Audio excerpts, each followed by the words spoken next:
Hi guys, welcome back to another video, and today we'll be taking a look at the latest racing wheel from Fanatec. It's the Gran Turismo DD Pro, both the PlayStation 4, 5 and a PC. It's also Xbox ready too. So I'll be taking a look at this new direct drive wheelbase, the GT steering wheel and pedals. I'll take you through the main features and what it feels like and how it performs on Gran Turismo 7, together with how well it performs on other games too. But before I begin, if you're new to the channel, hope you can support me by subscribing and hitting the bell icon to get notified of my next release, and drop me a comment to let me know what you think of this wheel. Let's begin by unboxing it and taking a look at what you get in the packaging.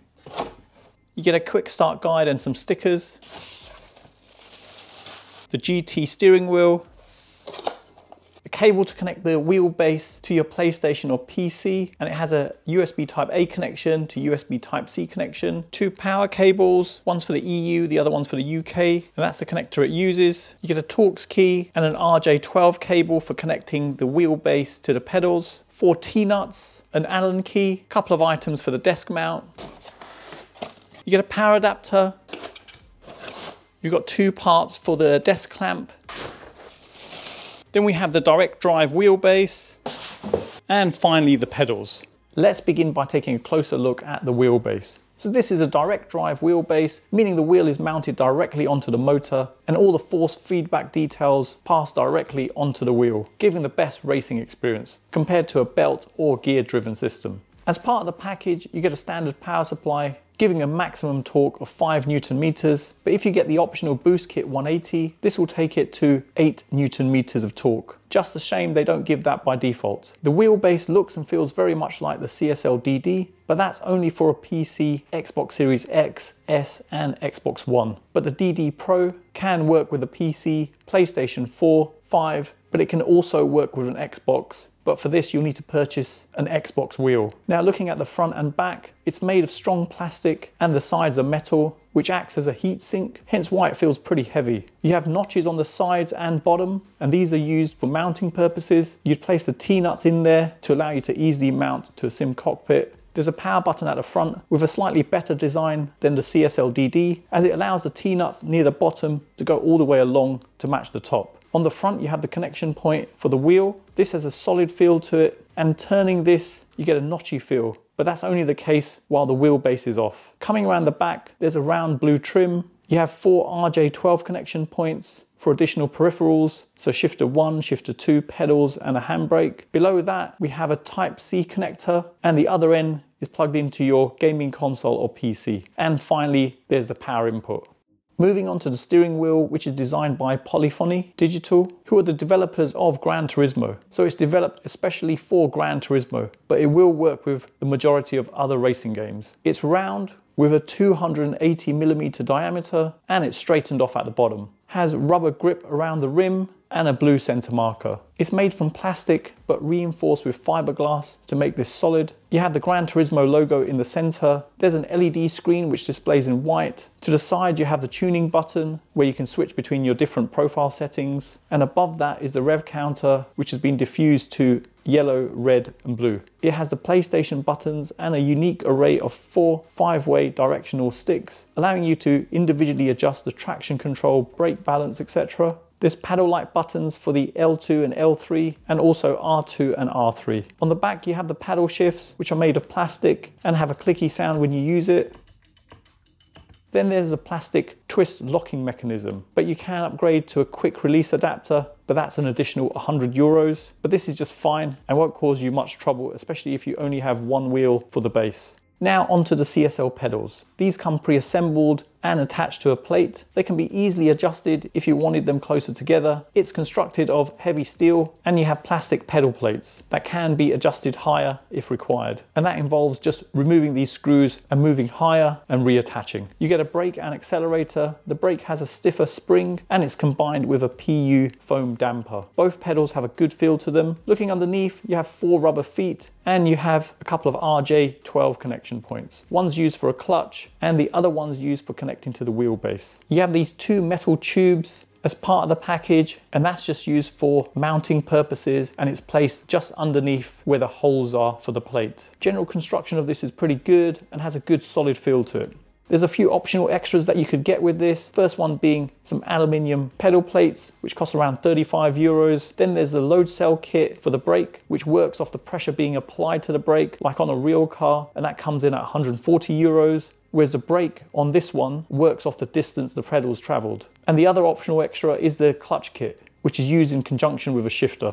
The package also comes with a desk mount, and let me briefly show how to set that up. Taking this component, we just unscrew this so the end comes out. Taking the larger piece, you can see there's rubber along the two edges there. The metal piece we took out, we place that underneath.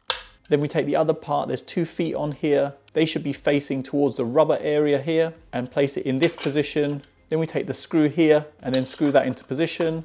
Then taking the wheelbase, you can see the connection points here, the 2 plastic ones at the edge and the middle one here. They slide into position. Then we place into position and then tighten up. Then we can take the larger plastic piece and it gives more leverage in tightening this up. And there you have it, the wheelbase is firmly attached now. Let me show how to attach the wheel to the wheelbase. Now, looking on the wheelbase, you can see here, there's a slight ridge on here, whereas the rest of it is all smooth going all the way around. And that should marry up with the wheel where there's a slight notch just up here. You need to also make sure that the release mechanism is open. So if I turn it, that's the lock direction. This is unlock. And now it's just a matter of pushing it into position and twist to lock it. And now that's locked. And it's as simple as that to get attached to a table. So I'll be testing this out on my sim cockpit, and this is from Track Racer, and it's the TR120. And I've got my PlayStation 5 down there, and I'll be using my LG OLED C1 TV. Let's begin by mounting the wheelbase. So coming underneath it, there's 3 slots, just placing the 3 T-nuts into there. Now we just marry up the holes that are on the plate, then lining the holes up, we can just screw it down. The wheel's firmly attached now. Let's get the pedals attached, but before we attach, let's first connect up the cable that's going to go to the wheelbase. So the cable plugs in just over here at the side, and you've got some cable management points underneath, so you just clip it in to keep it nice and tidy. And now we can attach the frame. There's some T-nuts already in place to hold this in position. Get the cables connected now, so the pedals get connected here. Type-C cable, and then the power cable. Let's tidy up the cables and put in the cable management. The cables are all nice and tidy now, as you can see, and we can now get the wheel attached. The wheel and pedals are attached to the sim frame now. So before we connect this to my PlayStation down there, I'm going to connect it to my computer. Then we turn on the wheelbase. When the color's red, it means it's in PC mode. Now coming over to my PC, if I go to the Fanatec website and then click up here for driver, you just download this Fanatec driver, get it installed, and then you'll be presented with this icon on your desktop, Fanatec control panel. Coming into the software allows you to make some adjustments to the settings on the wheel. So you can see the wheelbase settings, standard and auto setup. You can make adjustments here. You can test the force feedback and you can calibrate the wheel. There's also a tuning menu, and if we go to custom setup, you can make some changes over here. Pedals via base, if I click on that, allows you to combine pedals. And as well as that, you're able to do a firmware update on the device. And it's definitely worth doing this when you first get the device to make sure you've got the latest software version on the device. So that's any bug fixes they've done. So it'll be of benefit to do this. Now looking at the bottom, you can see I've got a new firmware available for the device. So if I click on that, and you can see only the firmware for the wheelbase needs to be updated. So if I open up the firmware manager and click update, OK to this, and OK again. Now it's saying switch to PC mode. I'll press the button on the wheelbase. Next we need to calibrate the wheel. So we just place it in the center, then press calibrate next to that, and we can click finished. And that's it, the firmware is up to date now with the latest software version, so ready to use. So we can shut this down and disconnect from the PC. Now we can plug in the USB cable into my PlayStation. We now need to flip over the wheelbase to be in PlayStation mode. So you can see it's red at the moment. If I press it for a moment, it goes purple, then yellow, and now blue. Now turn on the PlayStation, pressing the PlayStation button on the wheel. It's picked up the wheel and we can log in with our profile. Let's test this out with Gran Turismo 7. I've not adjusted any of the settings, so it's all on defaults, but I'll definitely be having a play around with the settings later on. You don't require a PC to make changes, as it can be done directly from the wheel by using the button here and joystick to toggle through the settings. So let's jump into a race. The racing experience is really good with this and feels just like the CSL DD in terms of immersion and performance. Even with a standard power supply, you get a good amount of force feedback with 5 Newton meters of torque, which is more than sufficient for most gamers. Feedback from the wheel is really good as it's a direct drive wheelbase. It's accurate, you can feel any knocks or bumps coming through to the wheel. There's a good amount of force when going around corners, and the motor's pretty quiet in comparison to a belt or gear driven system. It's a big jump if you're coming from either a Logitech or Thrustmaster wheel. The 4 5-way directional sticks are pretty useful, allowing you to make quick adjustments to the settings on a car. And this is obviously software dependent, meaning the game has to support this functionality to make use of it. So in reality, it's specific to Gran Turismo 7 and Gran Turismo Sport.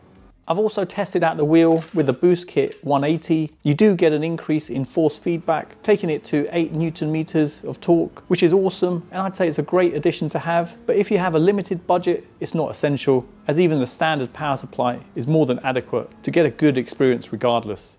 Just to show some of the additional settings you have available in Gran Turismo 7, going into options, controllers, vibration function. Now this relates to the controller and makes no difference on the wheel. So for instance, changing the vibration strength did nothing on the wheel. Coming back from there, you can see a couple of wireless controllers and different wheels. We have the Fanatec GT DD Pro in there, and that's where you can reassign the buttons on the wheel, and there's lots of different options available, as you can see here.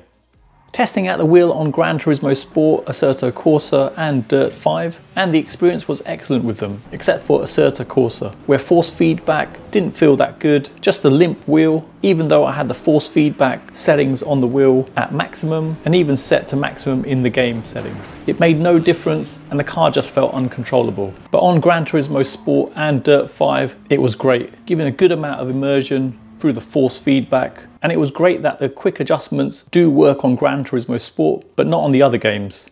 Now, if we tried using this wheel and wheelbase on an Xbox, it's not going to work. But to get it to work, what you need to do is remove the wheel and place an Xbox wheel on there. And now if I power it on, it's gone to PC mode. If I press it again, it goes green, which is Xbox mode. So now pressing the Xbox button, my Xbox turns on.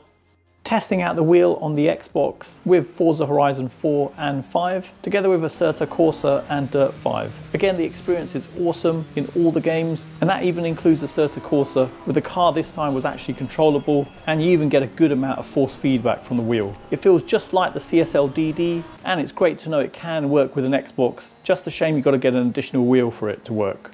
Price-wise, there's 3 different offerings available. The cheaper offering, which is the one I have, is the Gran Turismo DD Pro bundle, coming in at €700. Next one up is the Gran Turismo DD Pro 8 Newton meters. This has the upgraded power adapter, giving the max torque, and is priced at €850. And finally, there's the Gran Turismo DD Pro Premium bundle, costing €970. This has the upgraded power adapter and the load cell brake kit, and the standard brake is used as a clutch pedal.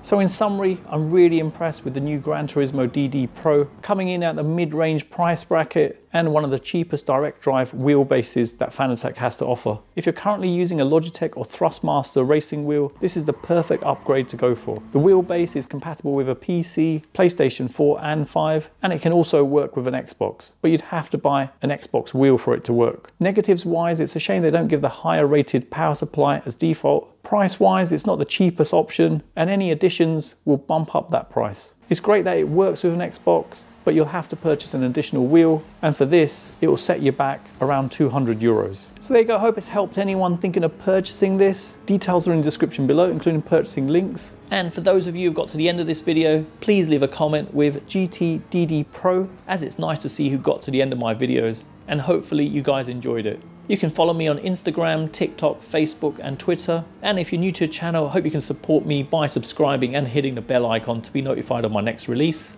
Thanks for viewing and see you in the next one.